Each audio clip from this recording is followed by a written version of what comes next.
Hello guys, এটা হলো একটি ভোল্টেজ মডিউল যেটি ডিসি লাইনে কাজ করে। ডিসি 0 থেকে 30 ভোল্ট অবধিতে দেওয়া যায়। তারপরে যদি ভোল্টেজ বেশি দেওয়া যায় এটি খারাপ হয়ে যেতে পারে।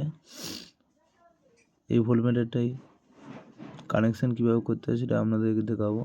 প্রথমে যে 3টে তার আছে, হলুদ, কালো, লাল, এই 3টে তারের মধ্যে লাল আর কালোটা হচ্ছে লাইন, এবং হলুদটা যে ভোল্টেজটা মাপবে সেইটা প্লাসটা হচ্ছে হলুদ। তা হলুদ আর লালটা আপনি এক জায়গা করে দিতে পারেন।